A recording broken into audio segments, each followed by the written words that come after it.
Hey everyone. Okay, so now that we've got chapter one, and now we're jumping into chapter two. I want to welcome to chapter two.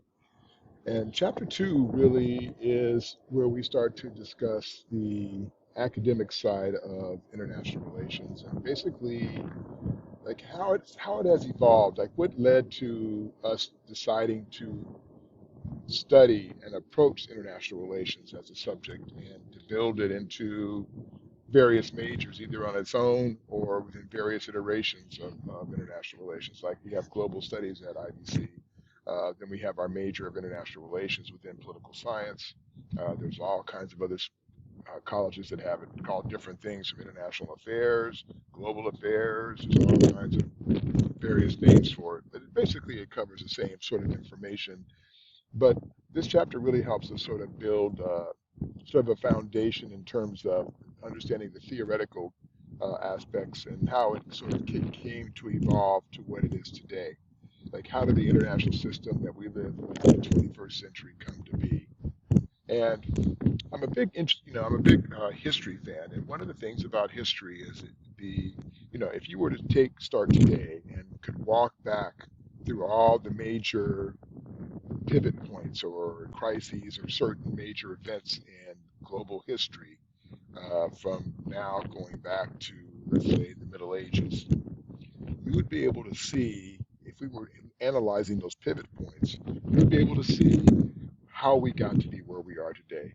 And you'd be able to, by looking through the lenses we talked about in the first chapter, through those levels of analysis, and the actors, you would be able to say, okay, this event happened as a result of something X or Y, and the result led to this, and that led to the next thing, which led to the next thing. So, for example, if you're evaluating World War One, for example, and how World War One evolved, well, World War One was an evolution of what happens at the end of the 19th century in Europe and the rise of German nationalism. And then we get to this really cool thing called alliances, right? And alliances sound really great. It means I got my background, I got my buddies back here, you got your buddies back there. We cooperate together, we work out everything, and I got your back, you got my back. That's great, right? In most cases. However, here's what happens. Let's say I can say if I have an issue with you individually, right? We're mad at each other. We're talking about maybe getting into a little fight, a little tip. We're gonna work it out. Well, when you have alliances, my homies got my back, so I bring them to the fight. You bring your people to the fight, and now instead of it being a one-person fight, now it's a brawl, right? Well, this is what happens with the alliances that led to World War One. It could have been a simple battle between two nation states, but instead it evolved into something bigger because both had alliances that they had agreements they had made to come to the aid of the other if something happened. Therefore, that's how you wind up with a global war, such as World War One. Ironically, also is the case that the end of World War One with the Treaty of Versailles is so punitive toward Germany, it led to the rise of German nationalism, allowing for the failure of the Weimar Republic in Germany, which is a democratic system, and the rise of German nationalism, authoritarianism under Hitler. And so you can see the causality. So the end result of what happens in World War One led to World War Two, and then the end result of World War Two led to the Cold War. Roosevelt dies, and then we have Harry Truman, who was I think, one of the greatest presidents we've had in many ways. But Truman didn't understand international politics as well. He was a domestic guy, more dealing mostly with things that happened in house. So he decides to basically. Russia was so beat up at the end of the war, we could have had all of Eastern Europe if we wanted Central and Eastern Europe, but because Truman didn't want to go further. He was tired of the war. People realizing that he's just war weary as well. He didn't push the issue, and he and England and Western Europe hand over part of Central and Eastern Europe to the Russians.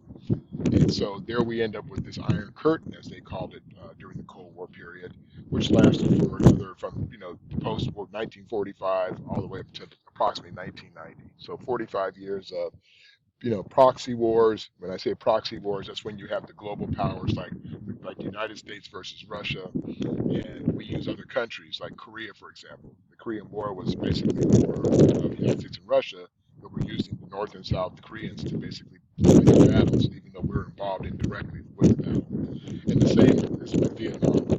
And lots of other little wars, proxy wars existed also during this time, but those are the two major ones. We lost a lot of good soldiers during these wars, but the question is, these we call them political wars. And so, and the point that I'm really trying to make in telling you that is just simply to recognize that you can walk through history and see how things happened and how we got to be where we are. Even including what happened in 9/11, the tragedy of 9/11. There's a story to be told of what happens in the late 1980s or the 1990s in Afghanistan. There's lots of, you can look at the causal patterns and be able to see the trends. And you might say, well, what's important about that? Well, what's important about that is that hopefully it will help us prevent future, disasters by recognizing the risk of how we're dealing with other global entities and the understanding what the fight is really about.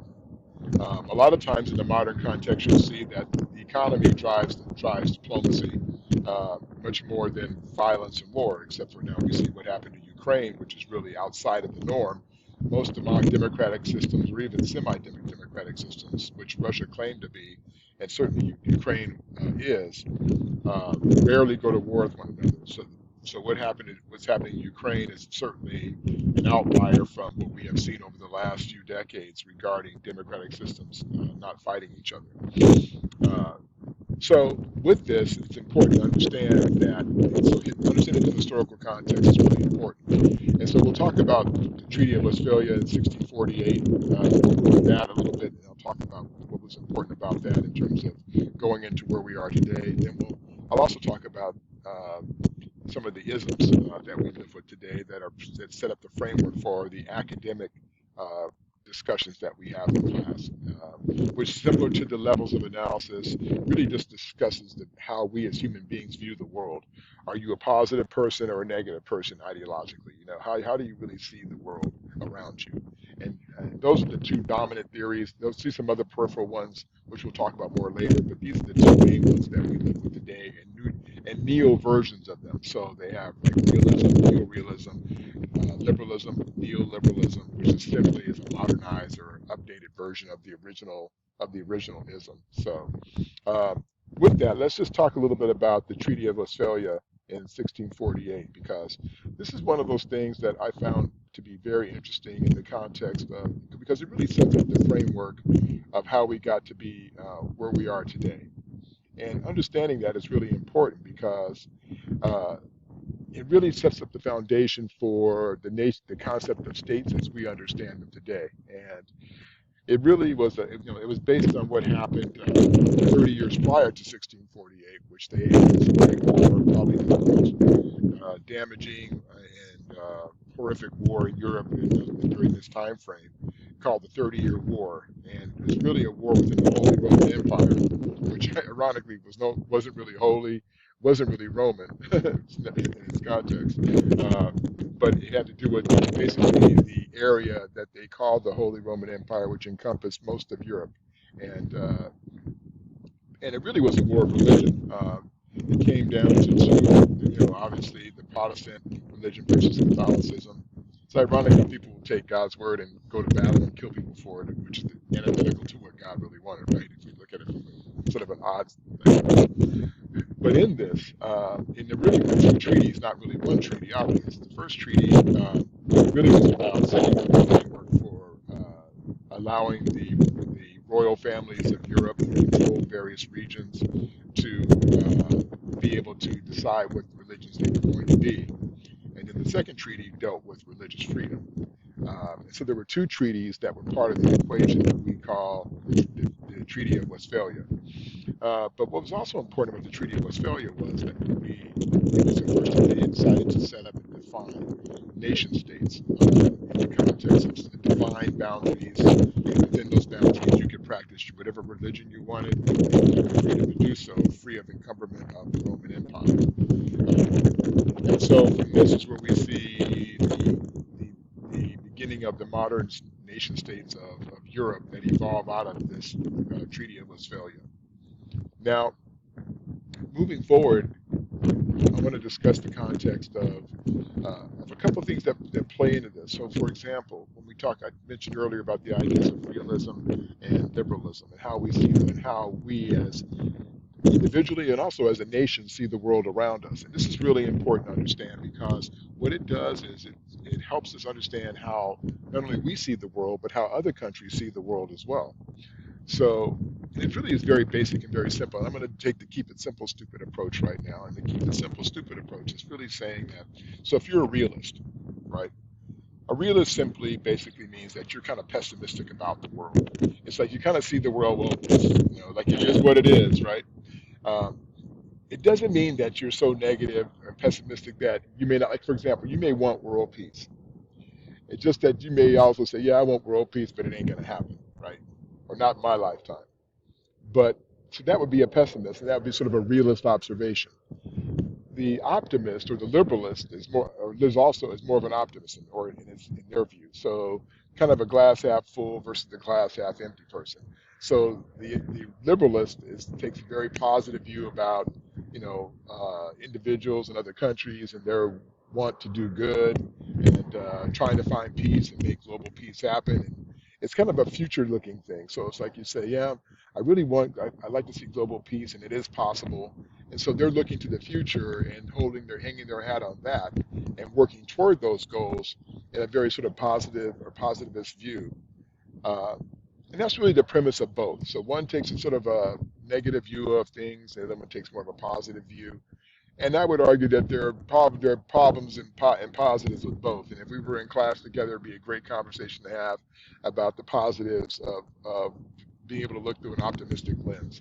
So, for example, in fact, let me give you here's a real interesting example. So, when we talk about things like socialism, for example, socialism, the term gets a real negative view because people think of it in context of communism. They think of it in the examples of dictators who use it to serve their own interests.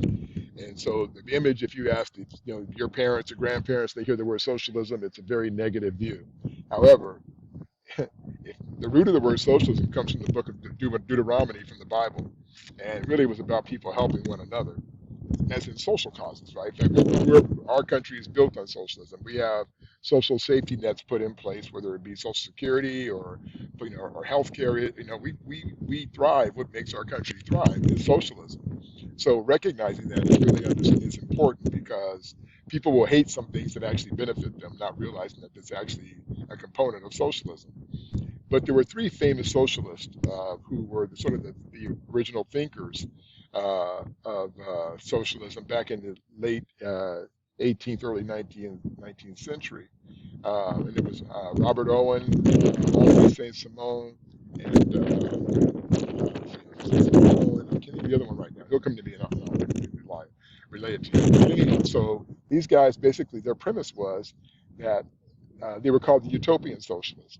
So they're taking a very liberal view of socialism. And the premise was that, well, the transition, once they believed that capitalism would fail, but they believed also that when it would fail and there'd be sort of this peaceful, sort of kumbaya view of the world, and that it would come and everything would be happy and we'd all be wonderful.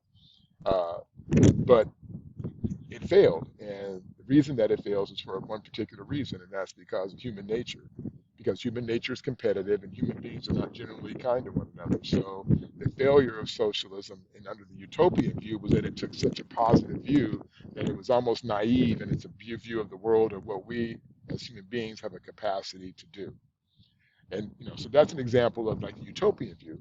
On the other hand, by looking at it in sort of a very negative or realist view, you can also go down a rabbit hole that could lead you to make decisions that are going to be antithetical to your success or your view of other countries. Because if you think everybody's out to get you, then you end up putting yourself in a position where you might decide to, like, for example, build up your military in a way that makes you a danger to the rest of the world because you think the rest of the world is out to get you, right?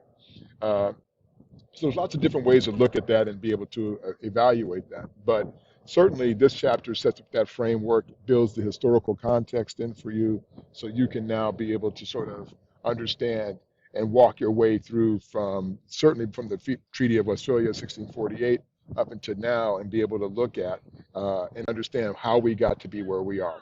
So recognize that, and I'll see you in the next chapter. Okay.